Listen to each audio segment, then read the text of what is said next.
be your host of today? And we are your hosts for tonight. I can't stop. Hello, everyone. Thank you so much for coming. My name is Aisha Rathor, and we'll be your host for tonight. Hi, everyone. My name is Hugger. Hello, fellow colleagues and faculty and staff and the stars for tonight, the alumni. I want to thank you all for coming out in support of this event. I will also like to thank everyone who made this event possible, especially Sean, who unfortunately couldn't make it tonight. This alumni event is to help students with past students realize what they had to do in order to be here today. As a graduating senior, I am happy that all my hard work has paid off to get my degree, but I know my hard work doesn't stop here, and neither does the rest of the seniors. What's in the store for class of 2017? Well, who knows? But for now, at this point, I would like to call upon stage President Sue Henderson to say a few opening remarks.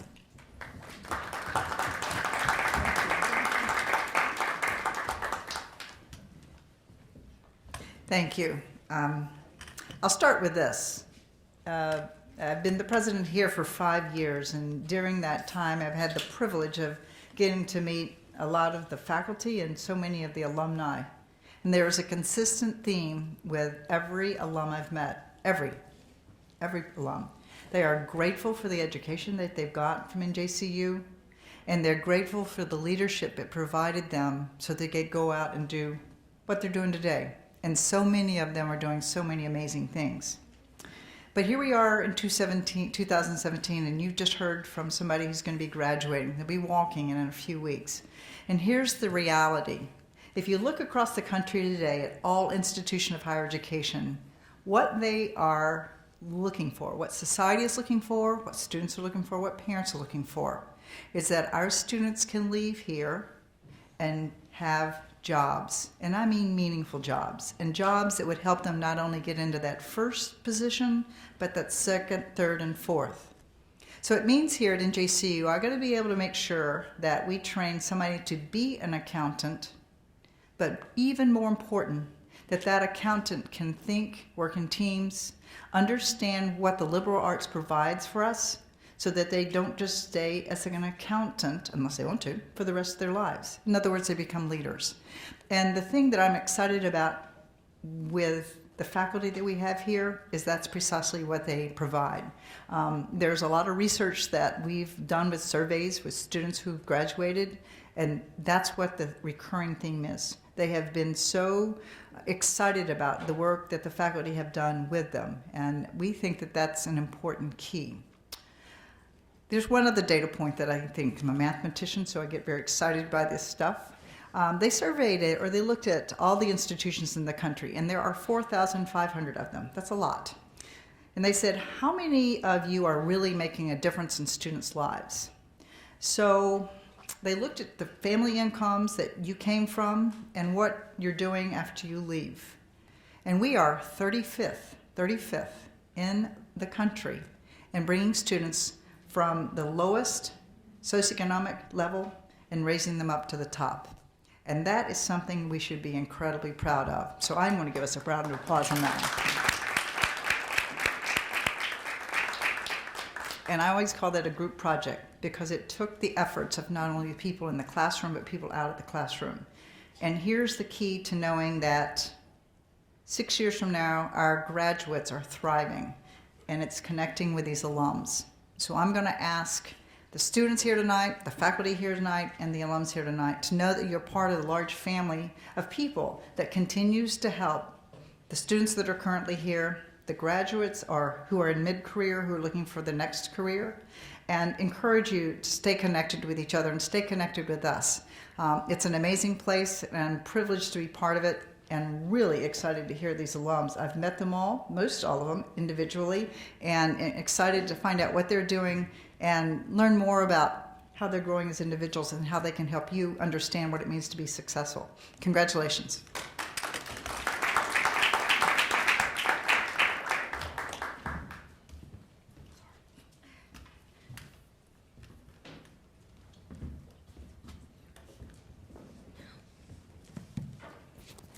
Thank you, President Henderson, for your wise words. At this point, we would like to welcome the Dean of Students, Dr. Lynn Hamlin.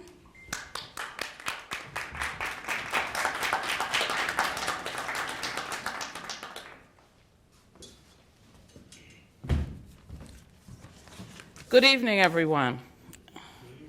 I want to welcome our alumni back to NJCU and bring greetings to you from the Division of Student Affairs. I have to say that this event would represent one of my proudest moments here at NJCU, welcoming alumni who are the product of and represent the hard work and dedication that New Jersey City students, faculty, and staff devote to becoming successful students and move forward to become productive alumni. Alumni represent the best fruits of an NJCU education. Clearly, they have made valuable contributions to their particular fields, assist their alma mater through volunteer efforts such as these, and serve as role models for NJCU students to follow. For the students tonight, you will hear real-life applications for the principles you are learning in class. Critical to your graduation from NJCU, this is your opportunity to increase your understanding for what it takes to be successful at the university and transition to post-college life. So ask lots of questions and begin your journey to post-graduation as an alumni of NJCU. Enjoy.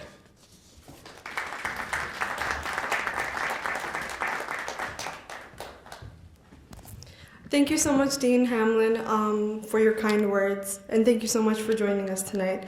At this point, I would like everyone to give a very warm welcome to the woman of the night, the Associate Director of Alumni Relations, Miss Jane McClellan.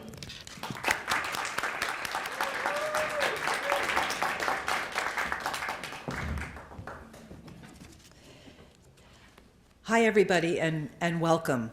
First of all, a big thank you to our alumni who have offered to come back tonight and spend some of their time with us.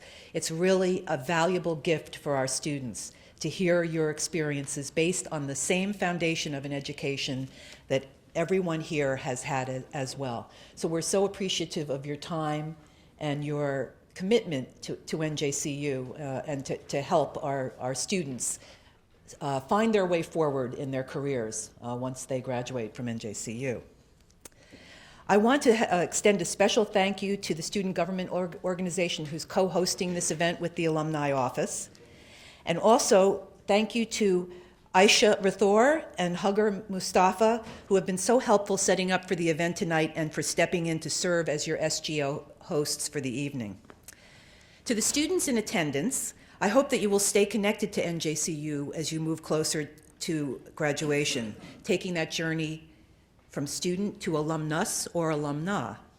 NJCU will always be here for you, and we hope your relationship with your alma mater will remain meaningful and beneficial for you. As you move forward with your lives and careers, consider giving back by returning to your alma mater to share the wisdom and experience you have gained with the students that follow in your footsteps. Just as Lauren, Frank, Garth, Michael, David, and Natalia are doing this evening. Once again, thank you so much for coming back. It makes a big difference.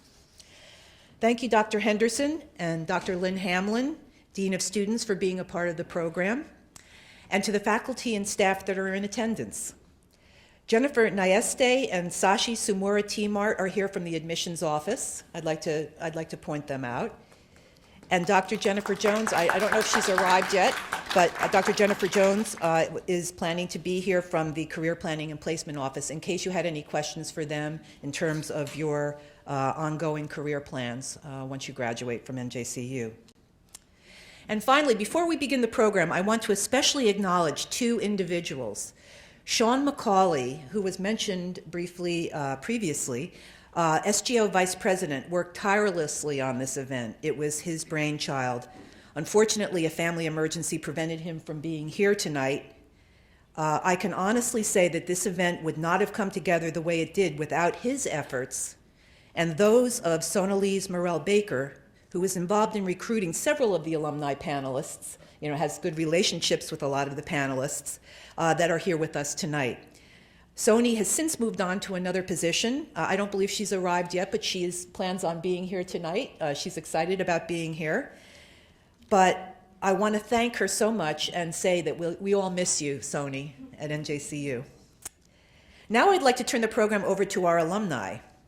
Let me begin by just asking each one of you to give us a brief overview of your time here at NJCU and your journey after graduation. After that, we'll open up the program to the audience for more questions. So maybe we could start with Lauren.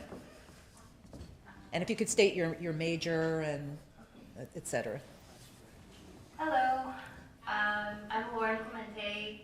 I was an illustration BFA major in the art department, and I graduated in 2011. So now currently I'm an art director in marketing for the Global Association of Risk Professionals here in Newport. So upon receiving my degree here in NJCU, I got a student assistantship with the marketing department at NJCU, and I started doing graphic design for the university, which is really, really great. It was a good head start to my career. So upon graduating NJCU, the marketing department hired me as a full-time graphic designer. And I worked with NJCU for maybe a total of 4 years, and then I moved on to do editorial graphic design work in Manhattan for a magazine called Bust. It's a feminist magazine. It was really fun. I was there for 2 years, and I left as an art director and moved on to my position now as an art director for marketing in a bigger company. And that's where I am. Great. Frank? Good evening, everyone. I'm Frank Daniels, graduated in year 2002. First experience with NJCU, as the bio will read, so I won't take up too much of your time, was in 1991, was as a freshman in high school. At the time, there was an Upward Bound program offered by NJCU. It meant the world to me to be able to be in high school and come to the college to have a college experience. Shortly thereafter, that was my freshman year in high school. Right after my senior year in high school, I returned back to the college to ask for a position with public safety. That was a very unique experience. You got to see the college, the behind the scenes part of the college, so to speak, and doing clock tours and working throughout the campus. From there, with respects to my degree in accounting, I use that in my current profession, which is as a real estate broker. How I obtained my real estate license was also NJCU coming to the rescue, because NJCU offers real estate licensing at its Saturday semester. So I took that. That took maybe about 4 or 5 months, going one Saturday per week. Another great thing that elevated my life, that license, by the way, if anyone ever has an interest in real estate, is very, very much worth your 75 hours it takes, and $400 is the cost. That said, the college assisted me with that, obviously. Beyond that, I've stayed in that field to present. Over the last 3 years, I went to obtain my broker's license in that field. So now it allows me to open my own brokerage, which I'm soon to do. It's a great tool to have. The college fostered that for me to allow me to obtain that. We have great events within the alumni arena. We had one that was very successful at the W Hotel in Hoboken.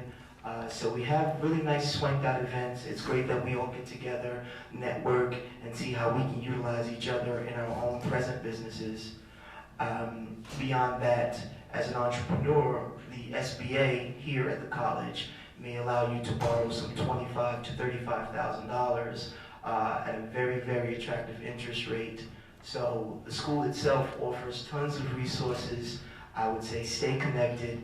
At 14, I didn't think, now at 39, I didn't think when I was 14 years old I'd be sitting here in front of you talking to you about any of this. But the college, over the years, between the first opportunities from the upward bound to the opportunity of working here to participating here, it's just been amazing. You meet people at a young age and then watch them blossom into graphic design artists and so on and so forth. So great place to participate. If you have any questions for me, please load them up. Thank you, Frank. And I just want to mention that when Frank, I didn't have to recruit Frank as a volunteer. He was driving by the campus one day and he said, "It's time for me to give back to my university," and he's been a volunteer ever since. So I really appreciate that about you, Frank. Okay, and now we have Garth. Hi all. Let's see. So I've gotten 5 different degrees from this university.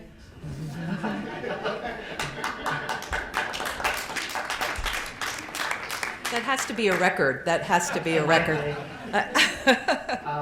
Yeah, so I guess I'm the ultra uber nerd in the room. Let's see, graduated in '95 with my English degree, with a writing concentration, came back, graduated in '04 with my Lit Ed Masters, graduated again in '10 with my Ed Tech Masters, graduated again in, 2012 with my Ed Leadership / Urban Education Masters, and then finally came back again for my Education Technology Leadership Doctorate, which I just got 9 months ago or something, so. That's great. Yeah. And despite, all these degrees, I've sort of learned that failure is, or can be, your best friend, although it might not seem like it. I guess my story, it looks pretty impressive on paper. Like when I wrote my own biography, I was like, wow, I'd like to meet this guy. Until I realized, like, oh yeah, in order to get here, I had to make, or I ended up making just a whole lot of mistakes. So I guess before I hand this over to Mike, I would just say, find someone in your field that you trust and admire and respect, and just defer to their wisdom after you triangulate the data. Mike, I know you'll appreciate that one. And get as many wonderful data points for your future as humanly possible. Thanks.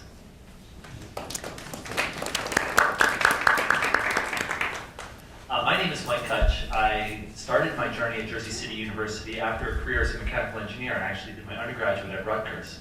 And I found that just about every job I'd ever had, I wound up being a teacher, being somebody who communicated how things worked with others. And one thing led to another, and then I was in the New Pathways to Education program, which is an alternative route teaching program in New Jersey that takes career professionals and moves them into the classroom. I was able to do that program through Jersey City University, and as a result of the credits earned in that program, come back and finish a master's degree.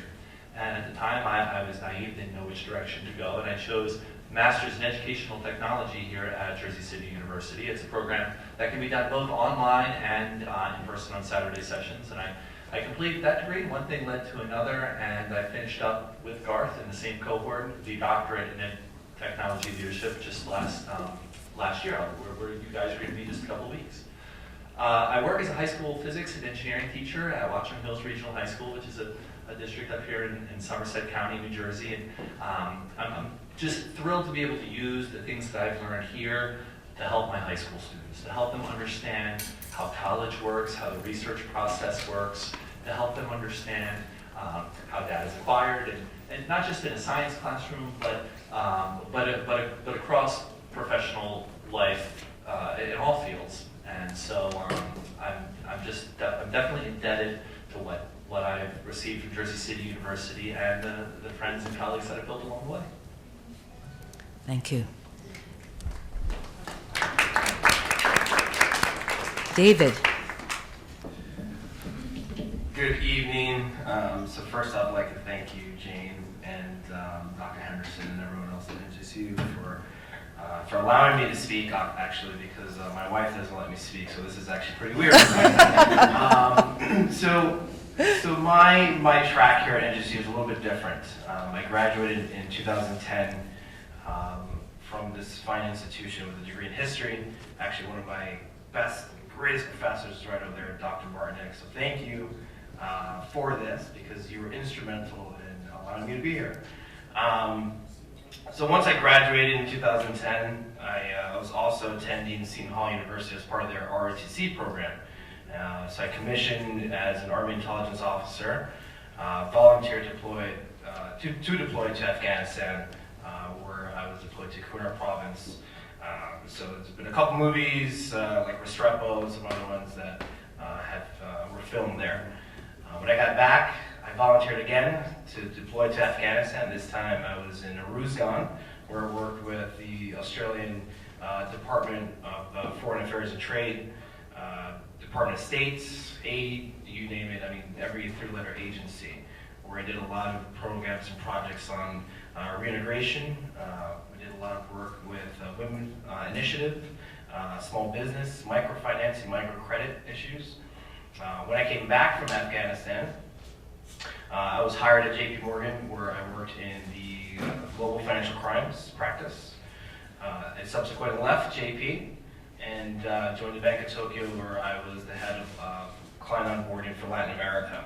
And I started about 6 offices, established a bunch of controls and procedures for them.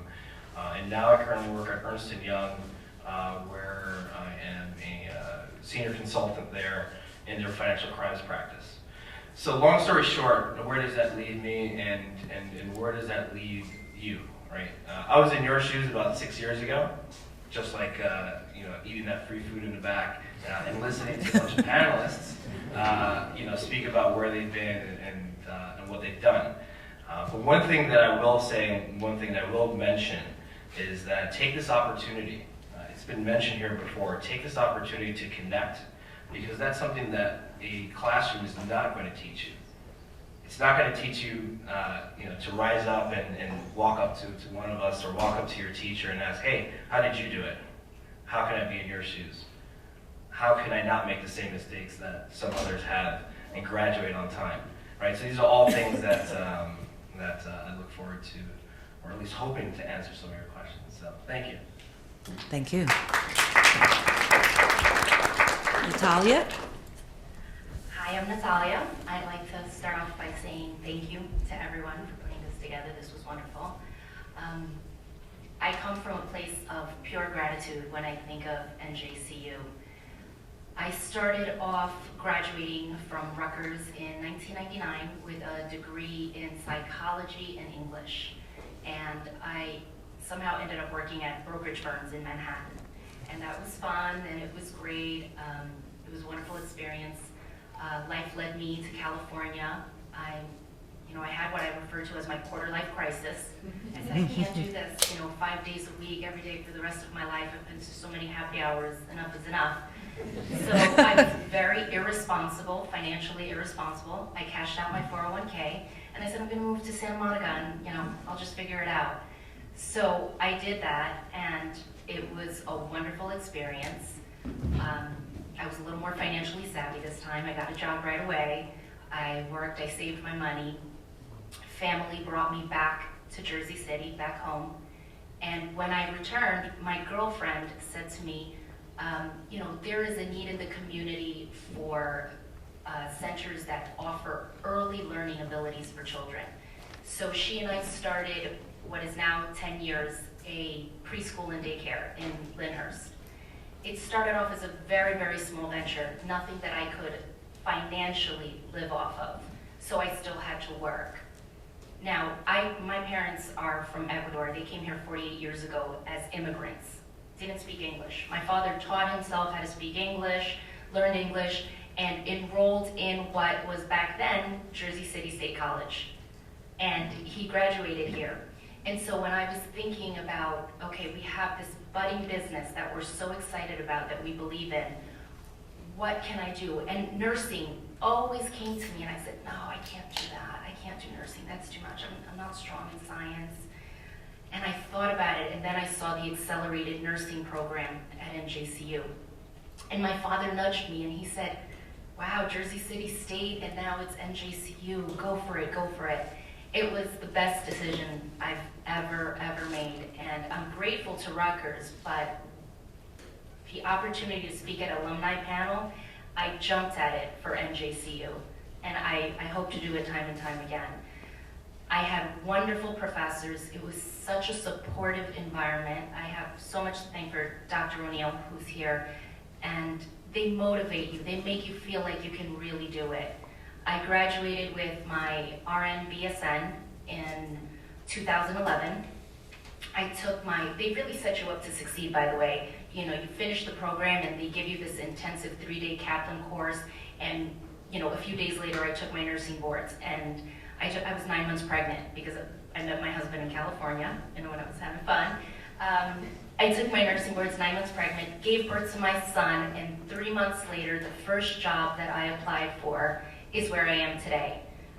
So here we are 5 years later, and I am the Quality Assurance Director at this facility. We have 5 operating rooms. It's a very busy center, and I started off as a staff nurse. I worked 3 days a week, and I connected with such good people, and I connected with the anesthesiology group that was there, and they said, you know, we really need help, and you're only here 3 days a week. And in my mind, I said to myself, wow, the other 2 days are for family, but isn't this what it's all about? New opportunities. And in my mind is Dr. O'Neill and all my other professors and families saying, this is what it's all about. It's leadership. The time is now. Take the initiative. You can do it. So I opened up an LLC, and I now also do consulting for anesthesia practices. So if anybody has any questions for me, I'm happy to share even beyond this panel. Please feel free to reach out to me.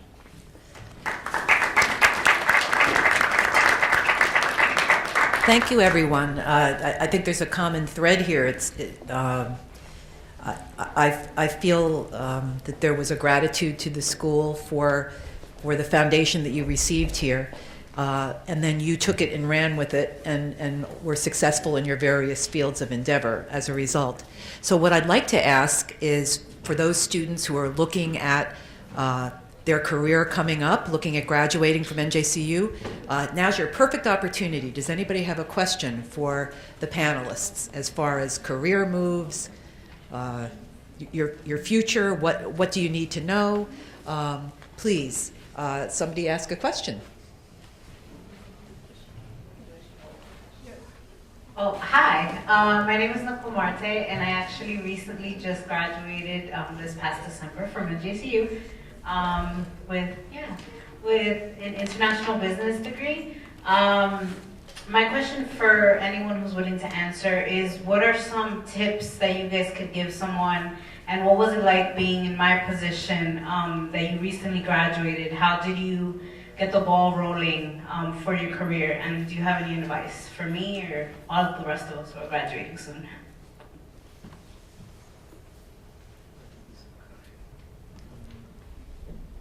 Okay, so I can answer this from, let's see, it's been 22 years now since I graduated with my BA. Before the internet, I mean, the internet's changed everything. It's a pretty obvious thing to say. It's no longer a platitude, it's just the truth.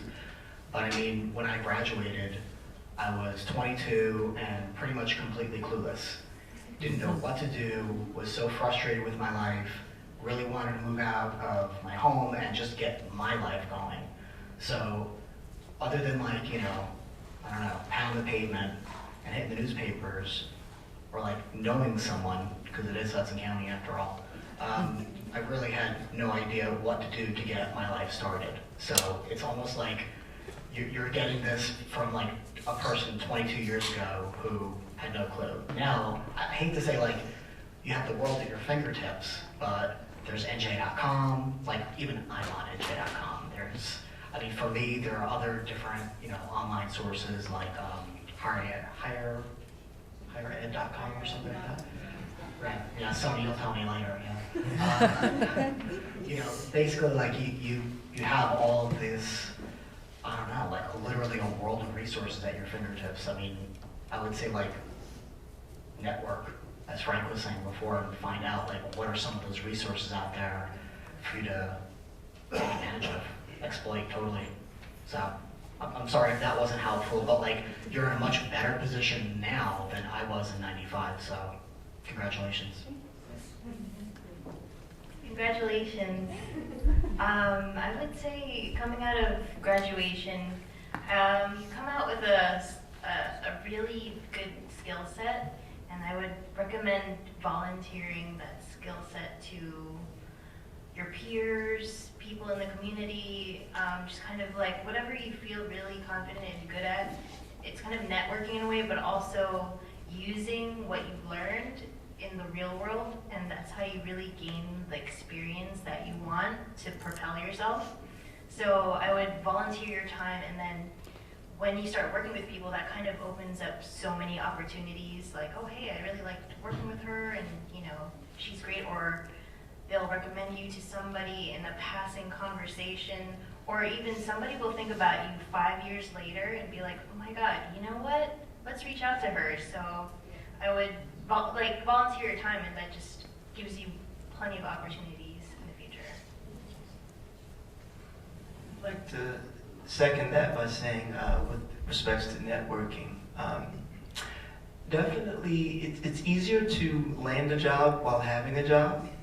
So if you don't mind humbling yourself to take something that may not be in your acute major, I would definitely start there. Sometimes after the hard work it takes to graduate, and congratulations as well, the hard work that it takes to graduate, you start to look through a pigeonhole and say, I must have this career since I spent so much time studying it, which it could still come at another time. So I would say definitely if you can humble yourself to take any position just to get the wheels turning, it'll allow you to network better. Some of the easier things that you can do to market yourself, because it's definitely all about branding, is to get some business cards. As she alluded to with respects to your skill set, take your skill set, put it on the form of a business card, and whomever will listen to you or you can speak to, share that business card with. Lastly, I would say, I listen to a lot of older theologians at times. I listen to a gentleman named Earl Nightingale. He talks about the strangest secret. It's a very inspirational thing. So if any students out there have a pen, write down Earl Nightingale and check out The Strangest Secret. It talks about having the right attitude. And above all, if you have the right attitude and you work on yourself, you'll be surprised the doors that will open. So I'll end with that. Yeah, I would build on everything that they said. I said, I would think that along with trying to find a spot where you can find your niche and grow, remember that no matter where you go, you're learning the whole time.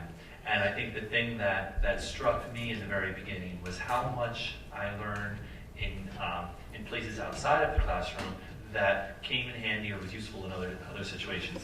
So I worked as a mechanical engineer for 2 years in industry, and so much of what I learned then influences what I do now as a teacher. And it's not the nuts and bolts to make a pun off of what I did, but the way that business works, the way that goals are set and accomplished, the way that you present yourself when you work with others. These are things that go across boundaries. And when an employer is looking to hire somebody, they're looking for somebody that has those skills and can translate them across the boundaries of different environments. So no matter where you go, once you get there, be that sponge that sucks up the knowledge. And really, you know, if you were in charge, what would I do to run this place? Wait a minute, what do I need to know first? And take all of that in, because even though that may just be a stepping stone, that information will influence your decisions in the future and promote you to leadership positions as you move forward. So keep an open mind. I'd like to add in that once you do get that job interview, I can't emphasize this enough. We get so many people that come in for interviews, and on paper, everything looks wonderful. And to build on what you just said, the way you present yourself. When an employer asks you, and they will ask you, why should I hire you over the 5 other people I just interviewed? The message to drive home is your work ethic. Because what you will do for them, what you will learn and how you will give back. Employers don't want to know that you're just going to come in and you want the schedule that's best for you. You have to go early on these days. You hope to get a job in this someday. You may feel that way. We all may feel that way. your first job is not necessarily going to be your forever job. But employers want to know that you're going to commit your time. And while you're there, you're not going to be comfortable on day 2. You're not going to get comfortable on day 3. You're going to show your initiative. You're going to be the sponge, like he said, and give back, ask questions. So don't be afraid to show your enthusiasm, your eagerness for the job. And I don't think I need to say it to this group, but we have so many people that come in for interviews, and you don't have to wear a suit. You don't have to wear a suit, but don't wear the jeans, don't wear the outfit for happy hour, don't put on leggings to an interview, just dress properly. Doesn't apply to this group, but. So what was your name again? I'm sorry. Nicole. Okay, so Nicole, I think the very first question is that you should be asking yourself, and don't answer out loud, please, is what have you done so far? What have you done to prepare yourself for graduation, right? Because you know these fine individuals here on this panel, we can offer you advice, but the question is what have you done? When I was doing my undergraduate, I had 3 jobs in college, and one of my jobs in college, I was actually working at the PATH station, basically doing maintenance. So here I am, a 20-year-old kid, working Fridays, Saturdays, and Sundays, getting myself through college. And that really taught me something that I've really used not only in my military career, but also in my corporate life career. I have a degree in history, okay, but I work in finance. I think everyone on this panel, you know, when they graduated, you know, with their degree, and now they're working in their respective field. I am not. Although I do love history, I also love finance. So it was kind of weird, right? So I had a tough choice to make when I graduated. Either I become a history teacher, which I was really passionate about, and still am, or do I go into a field that is highly competitive, requires tenacity, requires dedication, and requires teaming. And I think someone alluded to that. When you go for an interview, I'm also a career counselor at the Posse Foundation. So I don't know if you know what the Posse Foundation is, but it was formed in 1988, basically to allow students of low to medium income at risk to put themselves through college and to find a mentor. And my mentor here at NJCU, believe it or not, was actually that guy sitting right over there in that corner, Dr. Martinick. So I attribute a lot of my success to him. So one of the very first things I would say is find yourself a mentor. If it's one of us, I'll be more than happy to leave you my card. Number 2, and something that Natalia alluded to, is cleaning up the image, right? When I sit down to hire individuals at Ernst & Young, the Big 4 public accounting firm, one of the very first things I look at is your appearance, okay? And number 2, the way that you speak, right? Because it's an important factor if you're going to be working with clients, institutional banks, when you're working with, if you're in the mechanical industry field, I mean, you can be working with Boeing or some other company, right? So you have to be able to articulate what you want to say, the right way and at the right time. Number 2, Facebook, okay? Believe it or not, companies actually look at your Facebook profile. So what I would do, since we're talking about it right now, is go through that bad boy and delete every single photo of you partying and quote getting lit and all this other stuff, because the employer is actually going to see it, right? So it's about the judgment of character. Who are Ms. Marte? Who are you going to be at this firm, right? Are you going to represent the ideas of the firm? Are you going to be representative of your team and of your manager, for example? So these are small little things that you can do to help clean up that image, right, if it needs to be cleaned up. Find yourself a mentor, or a partner, or someone, an alumni, or someone that you look up to, because they're going to be that sounding board that you can bounce ideas off. Some ideas are going to be good, some ideas are going to be bad, right? But ultimately, it's your decision how you attack it and how you set up yourself for success. The other thing I would say, and then I'll stop because my wife's telling you. In case I'm going to talk about. Get yourself a LinkedIn profile. Believe it or not, most of the referrals and most of the resumes and stuff that that we look at comes from LinkedIn, right? Because everyone, and please, if you ever do a LinkedIn profile, do not put your Facebook profile picture on there. Get a nice professional, photo on there, because it really tells a lot about you. It tells a lot about who you are and where you're coming from and where you want to go. And I'll stop there. There's a lot of information packed into the answer just to that one question. Who else has a question out there? So, my name is Aisha. You guys already know me. So I'm also graduating in May, and I guess my question to all of the panelists is that if you had to do it all over again, what is the one thing you would change?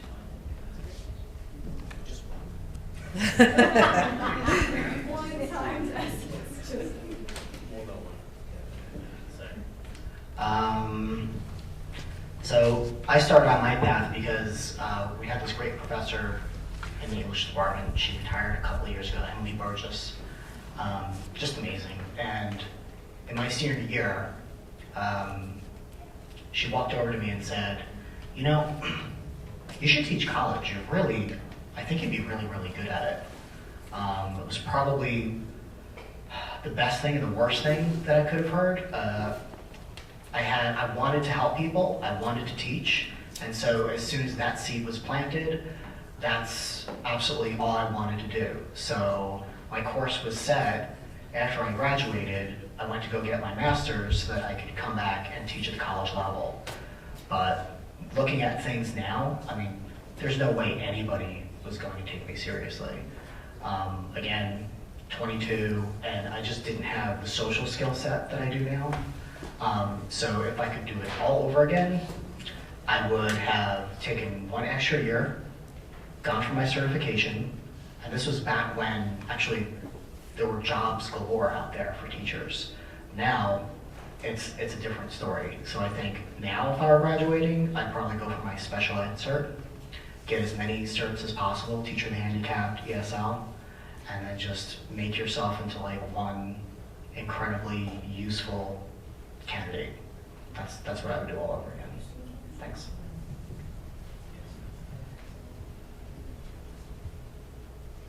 Does anybody else have anything to add for that question? Something that you would have done differently? The only thing I think I would have done differently is I probably would have come to NJCU sooner, and I would have stayed maybe for an extra year or so to get my master's, so that when you come out, you really have a broader range of opportunities ahead of you. And I think the only thing I would have added to that is, in the very beginning you mentioned about branding, and I think if I had to do it all over again, I think I would be a little bit more conscious about making clear more of a brand for yourself. We hear about, for example, the negatives of Facebook, but there's also the positives to Facebook too. If somebody looks at your profile and they see somebody who seems to be an honest and driven hard worker, I think that would come across as well. So make sure that in all of the opportunities you have, including those that you create for yourself on Facebook and LinkedIn and so on, you are branding yourself to be a person who's genuinely who you are. And I know I'm a high school teacher, and the students will changed was my resume. It probably all sounded like everybody else's resume, just your standard intro, college student seeking, how that goes. But I would personalize your message and personalize your brand, like they were saying, and just so that you could stand out from everybody else. Because, at the end of the day, they want to be working with a human. They don't want to be working with somebody who's just copying what they think you would like. So, yeah, I would personalize your resumes so that you shine through in your message. There has to be something awesome that you want to say, and so put it on your paper. Thank you. Another question from the audience. I'm calling officer, and just wanted to get more elaboration. So between the choice of going out into the world and trying to find a job and staying in college for one more year, I wanted to get your opinions on that. I'm sorry, your name again is? Colin Officer. Colin Officer, thanks for your question. I would say, because I second what my colleague David says, the other alum, working while you are getting an education, I think helps you to transition from just being a college student to being a young adult. Trying to exhaust as much of your time to doing things that are indicative to your future is, you can't waste time to do that. You know, you guys are young adults now. So there's no more time to say, oh, I'll do that later, you know, or someone will do that for me. So to really soak up this entire college experience and the diversity that it offers, you definitely want to humble yourself, get a job, and maximize your time. You know, the best way to buy back your time is to do things that are indicative to your future. If you keep wasting your time, at some point you'll also lose the motivation for some of the things that you went to school for. So I would definitely say, like I said earlier, work on your attitude, work on your handshake, work on how you treat others. Those things go a long, long way. Also, do your research. If you're going to interview with companies, as the other panelists have said, do your research. Go into the company telling them how you're going to be an asset for them. They obviously know that you need an opportunity, that's why you're there interviewing. You don't have to express that. You have to express what of an asset can you be to them. I had a nephew who told me, and he's 19, just last week he said he was going to interview at Home Depot. I said, great, are you prepared for the interview? He said, yes, I'm going to wear, and he told me what he was going to wear. I said, no, are you mentally prepared for the interview? He's like, what do you mean? I said, you should go onto Home Depot's website, or you should Google that particular store, find out the numbers, find out how they rate themselves in comparison to Home Depot as a company and other stores in the region, and be prepared to have that conversation with who you're interviewing with. That in and of itself would set you apart for the average interviewee, because they're going in there saying how they need an opportunity. If you can come across as how you can convey an opportunity to the company, it sets you a world apart from everyone else. So to answer your question, and I hope I did, I think you should definitely get a job while you work on your career. As the young lady said, also, your first job probably won't be your forever job. But having money obviously is a necessity, and you want to be able to take care of yourself, because again, that will mature you, and that maturity will come across in your other endeavors. Thank you. It's a great question. I get asked that all the time.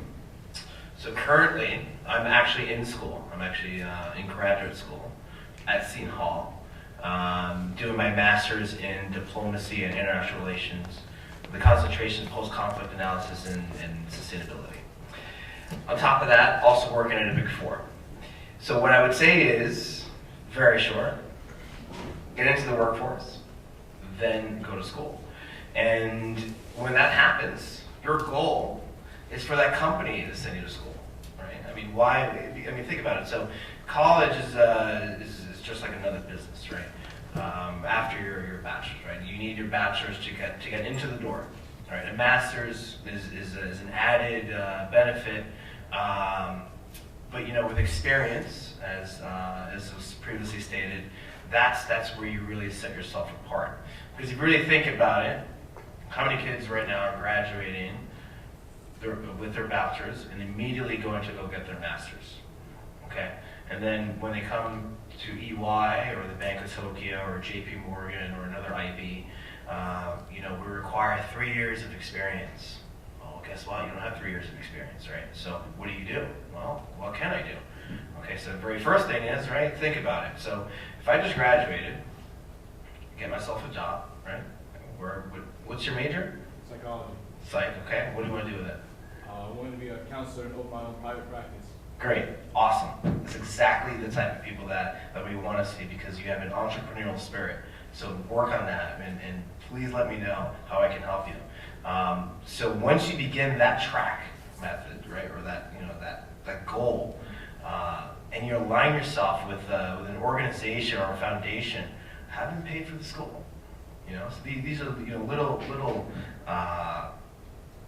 pieces of advice, right? Because you don't want to take on another financial burden, right? I mean, think of how much college costs now. Seton Hall, my gosh, I can't even tell you how much it is. But have someone else pay for it. Thank you. But I would also say too that it depends largely on what it is you want to do. If you have a goal that's a little bit more academic, maybe it's like a research goal, you're going to need to be in an academic setting. And for example, you know, if you have a profession that leads itself to something like a medical school or some other graduate or professional degree, then you need to be setting the groundwork for that. So for example, when I was an engineer, a lot of folks graduated and went off and there were great jobs waiting for them. But those who wanted jobs doing more research and development work with major companies, they needed to get beyond that. They couldn't go looking for a job in research and development at something like a Lockheed Martin or Boeing without having that academic foundation first. So if there's a research component to what it is you want to do in the future, then you want to start looking around at, for example, at universities, and it could be Jersey City University, at places where there are people doing research in the same field that you're interested in as well. And as a high school student, I tell, you know, or a high school teacher, my students come to me all the time and say, boy, where should I go to school? I was accepted at these 3 places. How do I choose one from the other? And once you get the personal things set aside, do you want to be in the city or do you want to be in suburbia, whatever. Then the next question is, what do your professors do?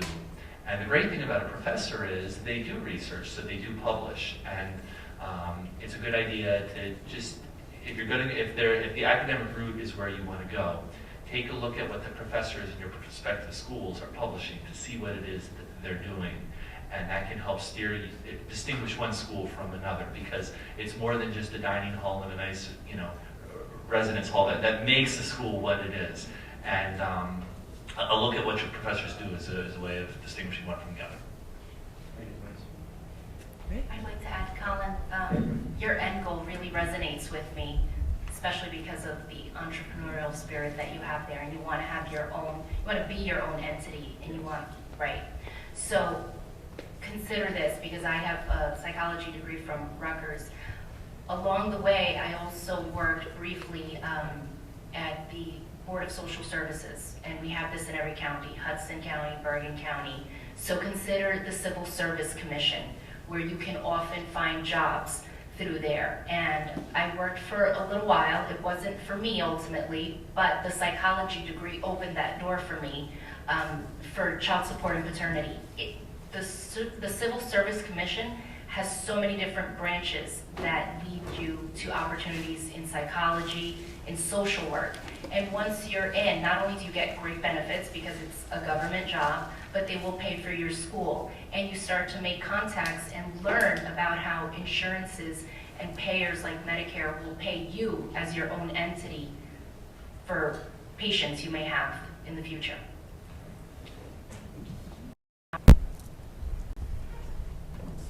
We have time probably for 1 or 2 more questions. Does anybody have a question? Yes. Hello. Sorry. My name is Lamont. I'm a political science, pre-law, and psychology major. And my question to you all is, based on your experiences, what else do students need to learn going out on a job search? You're saying like above and beyond, let's say the academic preparation. What other types? Other than the academic preparation, right? What other advice would you give to them, like as far as health education? So you're a poli-sci major, you said? Yes. Pre-law, and what was the other? Pre-law and psychology. Pre-law and psychology. And what is it you want to do? Well, after I was planning on getting my real estate license and my mediator's license, and then going to law school. Very good. So what I would offer, and it's pretty much along the same lines of what I said before. Schools and academies and anything that's the structured education, it's going to teach you, the books, right? What it doesn't teach you is those interpersonal skills that you need to utilize in an interview, in a 45 minutes or an hour and a half with a complete stranger, right? You have to be able to speak about yourself. You have to be able to relate to that interviewer. You have to be able to relate to the company. It's tough, right? So where do you get that information, or how do you get that knowledge? And it goes back to what I was saying before. People who have mentors statistically do very well during any interview process because, again, they can bounce ideas off of that person. One of the things that I would also offer is get involved. There's several organizations, even in Jersey City. For example, the Rotary Club, for example, that's one. You have Toastmasters is another. There's several organizations and clubs that allow you to come up here and be able to speak, right? Control your dialogue, your speech pattern. Identify any gaps that you might have. So I mean, there are a lot of different programs and organizations out there that are willing to do that. But it really starts with you. It really starts with how much commitment do you want to put in? What is your objective? What do you want to get out of a mentorship, for example? So those are the types of questions that you have to ask yourself, because it really comes down to what am I going to get out of it, and when? I think that Mike and David make two great points. Mike says, with respects to where you plan on landing or the environment that you're going to be in, you need to research the mentors or research those that are in your discipline. And that's very, very key. That's a very pinnacle part of what you're doing and where you'll be, because those folks will eventually be your mentors, obviously. You'll be working with them. So that being said, definitely do the research. The other point that David makes with respects to environment and the entrepreneurial side of what you're doing, go to seminars, stay in the environment of the discipline that you're seeking. Pay for the seminars if you have to. Stay a part of these clubs, free clubs, do volunteer work. With respect to your real estate license, I'll make sure I give you my business card because I'm very passionate about what I do, and it avails you so many opportunities, but it's sales. So I call it the caveman business, because you have to kill the animal, skin them, bring them home, and then cook them. If not, you don't eat. So it's different in the fact that you don't earn a paycheck weekly, but with the right information and knowing how to utilize what you signed up for, you may make a check for $50,000 inside of 1 quarter. So please activate the entrepreneurial side of you, even if you are in a discipline, whether it's an academic one, and you have a 9 to 5, keep the fire lit for the entrepreneurial side of you, because you'll never be, in my opinion, totally justified in all of your doings unless you own a piece of all that you've done in research. So that's just my take to that. Thank you. So who's going to have the last question? Yes. Hi, my name is Lara Sanchez. I'm a senior graduating in May, really, psychology major. My question to you all is, how has NJCU helped you in your life and your career pursuits after graduation?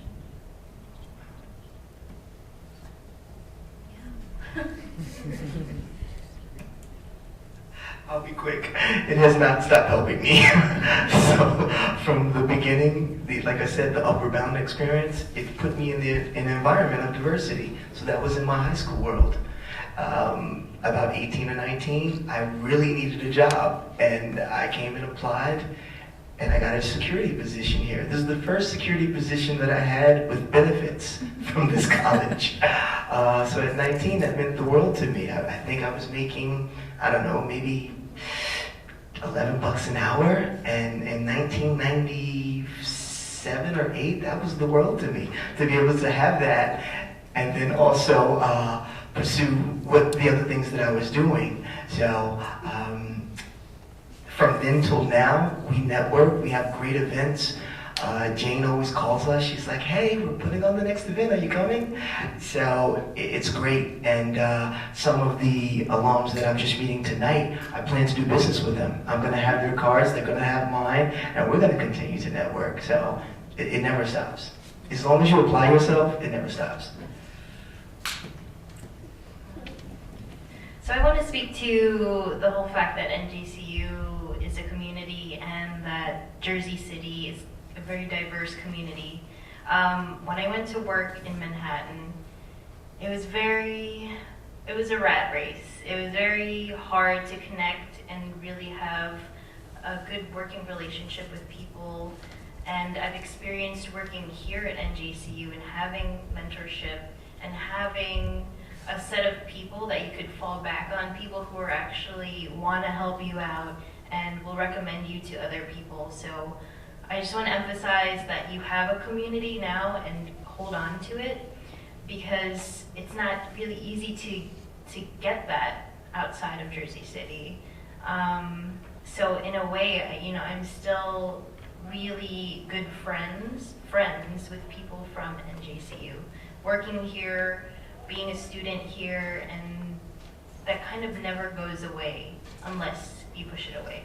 But I would keep that. And you already have it, so just hold on to it.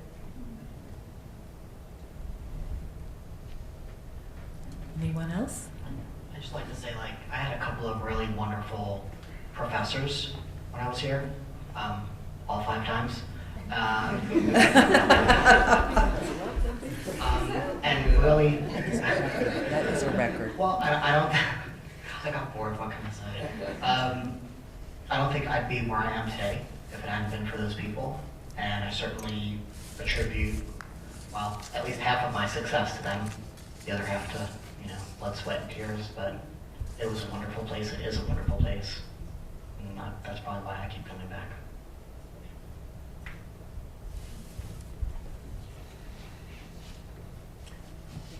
Well, that's great. I've learned a lot just from listening to all of you, what wisdom you have. Let's give them a round of applause. For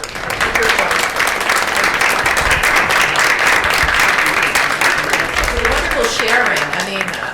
I'm really impressed. I'm really impressed. And thank you so much, every single one of you, for being here and for giving us your time. It's one of the most valuable things an alum can do. And I'm getting upset now. So, but no, it's a precious thing, and we're very grateful. Thank you so much. Another round of applause. Thank you. Okay, so I would say at this time, if we please help yourself to food if you haven't had a chance to do so before, and I'm sure that our alums would welcome any individual questions you might have if you wanted to chat with them about something.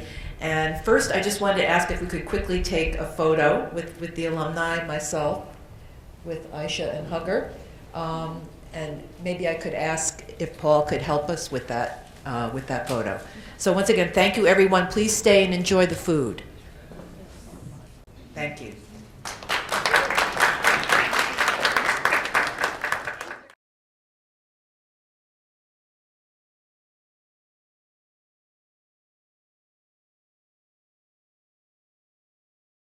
Unfortunately, she missed it, but she was very instrumental in helping us to plan this program. So I want to thank her tremendously for doing that and for also traveling from her new job to come here tonight, which shows how much she really cares. First, I would love to thank Jane and SGO for actually working extremely hard to put this all together. Second, I commend you all. Natalia, David, Michael, Garth, Frank, and Lauren.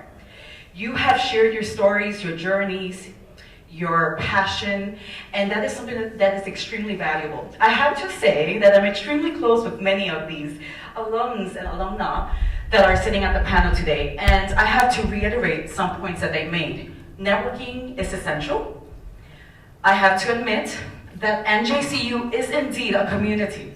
Without the support of Lauren, Garth, and Michael, I would not be where I am today. I actually just defended my dissertation, and with their help, their encouragement, I was able to succeed. So please make sure that you hold on to your friendships, ensure that you network, and make sure you keep in contact with Jane. Jane has resources. Otherwise known as NJCU. But yes, NJCU, make sure you come back and ensure that you keep yourself abreast of what's going on. But again, I want to thank you all. Natalia, thank you so much. David, I didn't meet you, but I commend you as well. It's a pleasure as well. And thank you for sharing your stories. It's absolutely phenomenal. And congratulations on your success. Jane, thank you for doing this as well as SGO. You guys are amazing. Congratulations to the recent graduates as well. Okay, everybody, so please stay and enjoy it and chat with our alumni guests. They obviously have a lot of wisdom to share, so stay and enjoy. And I'm just going to ask if we could have a quick photo.